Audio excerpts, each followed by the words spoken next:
Hey guys, Monk52 here of course, and today we're going to cover the Massachusetts. So, let's dive right in. Moderation slot, what slots? Secondary battery, yep. You could go with main battery mod too, but really, you're going for those secondaries. This is the whole reason you picked the Massa, didn't it? You went for propulsion, because propulsion is really good. Steering's already great, but you don't need to work it into. You could run damage control, but I think propulsion is pretty good to get in there and get dirty. It's their acquisition basic. And artillery plotting room is my best option here. Main battery mod is viable too, but you really don't need any more disadvantage to your traverse speed. It's pretty slow already. And artillery plotting room is really useful, and it does work, despite what people say. Then, if you're a man or a woman, regardless of your gender, you should be running Willis Lee.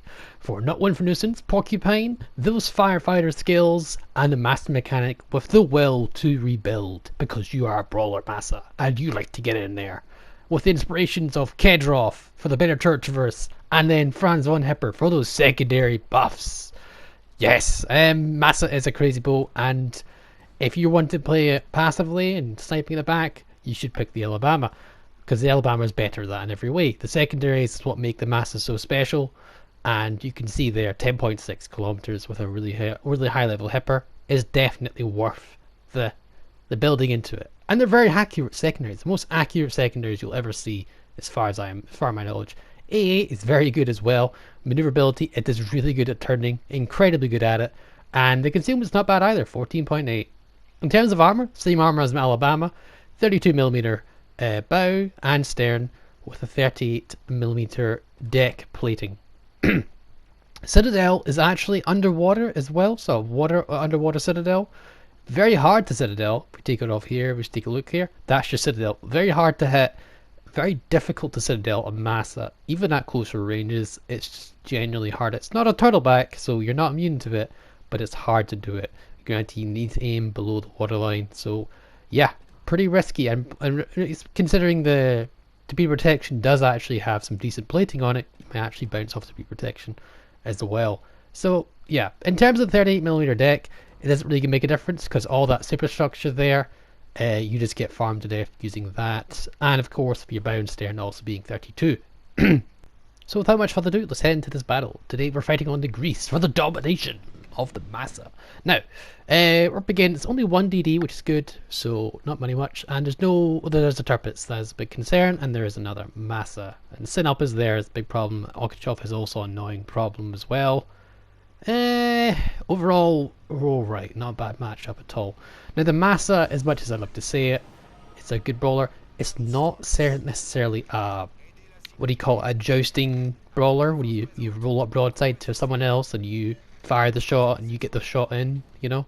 It's more of a mid-range brawler, like the Russians. You don't want to give that broadside, but you want to be in the fight close enough. Basically, in the Massa, the best range you want to be is just within your secondaries, maybe a kilometer in, so like 8 to 9 kilometers in, but no further, no closer than that. If you want to get closer than that, then you're probably going for a YOLO or something that could get you some serious health loss. You're not German, you do not have a turtleback, you are hard to citadel, yes, but it is possible and you can eat some massive damage and it can really hurt.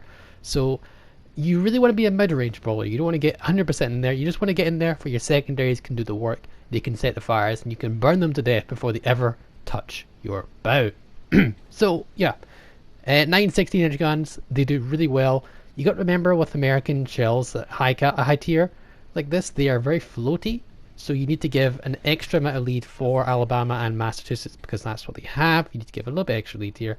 Like, see, I gave that a lead there. I don't think it's quite enough. I think I might miss this, Yudashi. There we go. Just a little bit too much. You got to give a lot of lead for these shells, particularly at range, because they do tend to waffle in the air quite a bit because they're very. I mean, it doesn't really make sense, but yeah, because they're heavy, it means they can. I don't know the full story of it, to be honest. Something like they're heavy, so they stay in the air for longer, or something like that. Very weird. If someone knows, you can message me in the comments. But yeah, you need to give plenty lead for these shots. Not sure I gave enough lead there. This is a good position here. You can angle. You're more comfortable angling than bow tanking in this boat. You can take some extreme damage when you're bow tanking, just for your superstructure. And if you're angling, you're actually much more comfortable. We saw the Yudashi, so we did reverse in time. We did avoid those torpedoes because we knew they were coming. And we're just going to try and pester either the Synop or that Surrey. Surrey's going to be a bit annoying here. He is presenting a very small profile, which is good for him, but he's not really moving much, so we can harass him here. This is where you see that grouping from the artillery blow room. Unfortunately, only hit him once, but you can see the grouping is definitely much better, and you've got to log reload these guns, regardless if you spec main battery mod 2 or not. And the turret traverse is very slow. Look at that turret traverse, not very good at all. So you definitely want bloody room, it's just a better option rather than main battery. The main battery does give you the better reload, yes, but the turret traverse really needs some health. Really needs some help. It gives us a little bit of broadside here. What can we do? We're still backing up here. We push too much, we get ourselves in a crossfire between the Surrey and whatever is over there. I think it's the Udashi and the Surrey, and then the other two battleships, and then the other battleships on the right hand side.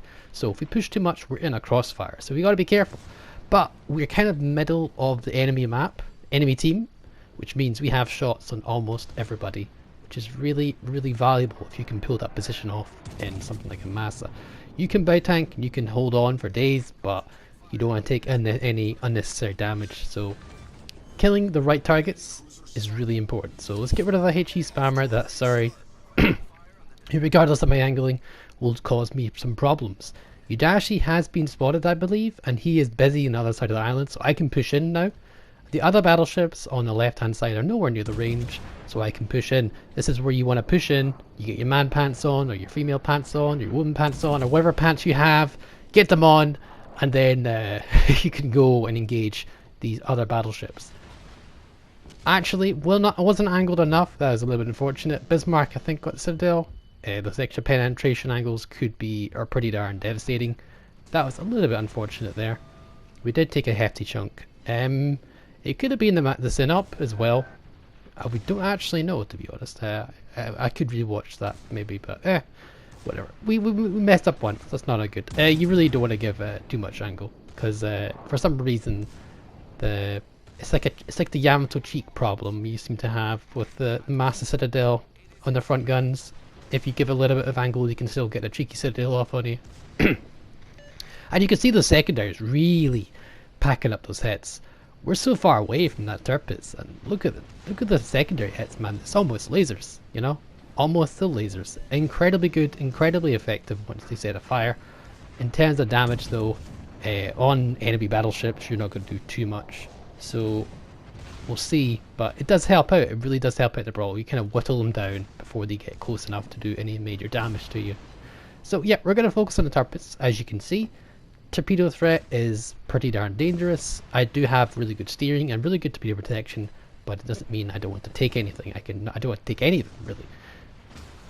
Turpits does suffer a little bit. He's being harassed by my team as well. We're just going to back up again. We're just going to keep him within that safe engagement range, which is past 6 kilometers, you know, where his torpedoes are ineffective. And even then, we're still going to be broadside, bow on to the threat to make sure that we minimize the profile for torpedoes and enemy fire.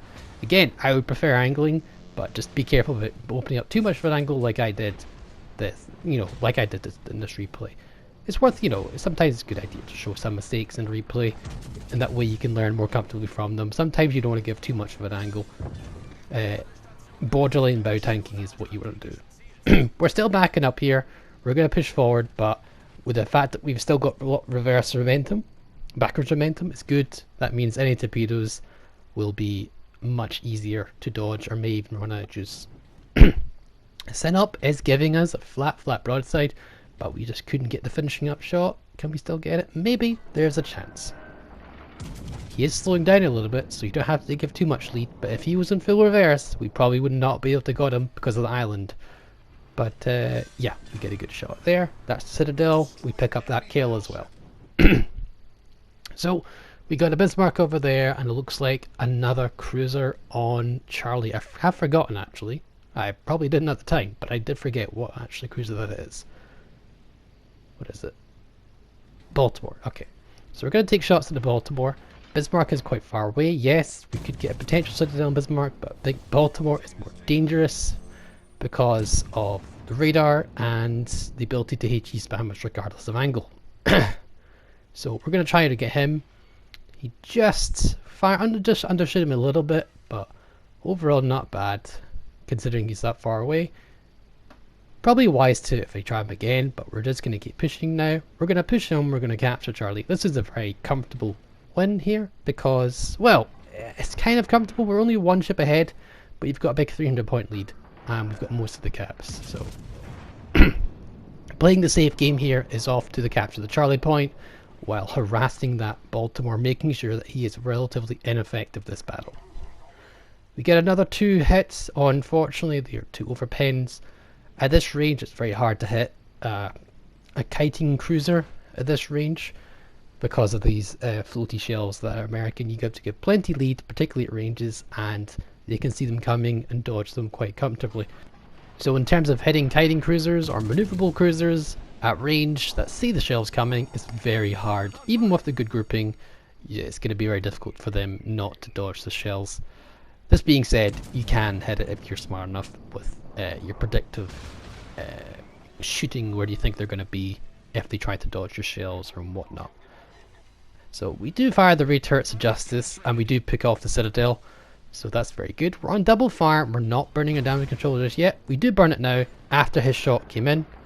It's highly unlikely he's going to double fire me after my damage control is off cooldown, but I was getting pretty low, and a bit of a misplay on my part. He did miss me, but that could have caused a single fire, but I think it was worth it.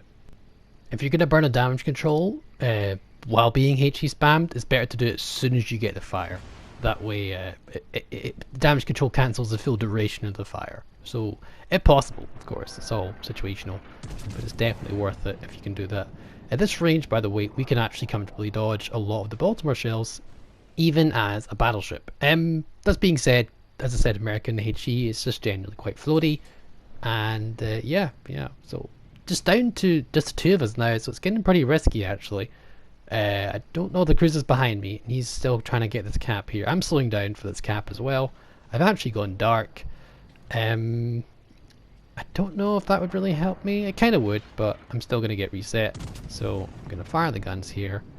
I've had to stop, which means I can't really duke any shells anymore, but I did get a really good salvo on the Baltimore, and that does kill him. We actually hit him 5, 6, 7 times. My god. Again, map plotting really does help out. So yeah, we're just going to casually cap this objective, and as long as that cruiser stays alive, we're pretty much in the clear. All we need to do right now is simply run away. All that's left is an Okhotov and a Bismarck, but then again, bloodlust kicks in. Well, kind of, but assuming we both don't die, we should be alright. The cruiser's next to me, providing will to rebuild if I need it, and from this angle, I don't think the Bismarck could do anything in particular. Yeah, so we got Bismarck on 4 kills and an Okhotov on 2. Bismarck is full health. This is going to be a problem here. We're going to batter him a little bit, and we're going to push in a little bit. In retrospect, looking back in this game, probably shouldn't be doing this, but I guess, you know, why not? It's fun. This is sometimes, like, you know, not always the best strategy to do these sort of things, but I do enjoy the fight, and, you know, it's all about enjoying the game after all. I would say this is a misplay on my part, engaging these people, but I maybe could have been disengaged, but it's what it was, you know. I can't go back, and this is what I'm going to say, and this is definitely how to win a fight against a battleship who's got much more health than you do. Just aim up in the superstructure if he's angled for a Bismarck, and if not, then you can just casually angle, keep a strong angle, and just stay there and wait for him to come to you, which is exactly what I'm doing right now, waiting for the secondaries to fight. As I say, you don't want to engage with the jousting if possible. Okhotov is a real big threat to me. He could kill me. He could take me at 20k down to nothing. I don't have any heals left, and the cruiser has left my will to rebuild, so this is problematic. We do smack the crap out of the Okhotov, and that shot does not hit him, so he is on nothing, and we cannot seem to finish off Okhotov. We are on a fire from Okhotov. We need to burn it right away. Prime example, we really need that damage. We need no more damage because if we take a decent hit from Bismarck, we are out of here. Try and kill the Okachoff, maybe. If we kill him, that's the game ended there. That's 1,000 points. If we get it, we miss the Okachoff. He is duking and dodging. We're on another fire. We're on double fire. This is risky here. We're actually pulled up to 191k, by the way. Bismarck is poaching for the jousting match. We use our superior turning to turn in the thing. We're going to have to go. Decided to go for the Okachoff. It's not worth it. I need to, for the guaranteed damage, to go for Bismarck. I blacked the Bismarck. We pull off the final kill. Let's go for a slow motion here. We are on 415 health. We kill the Bismarck, pick up the Kraken, Dreadnought, and Fireproof. And that is the game with 1,000 points. Whew. It was pretty tense, not gonna lie. So we pick up 205,000 damage, high caliber, first blood, Confederate, Fireproof, Dreadnought, and the Kraken Unleashed with 118 secondary hits, 2 citadels, and 1 solo cap. 3,000 base XP, and one hell of a game in the Massachusetts. As always, guys, please give this video a thumbs up. Please subscribe if you haven't already, and hope you enjoyed this video. So, bye for now.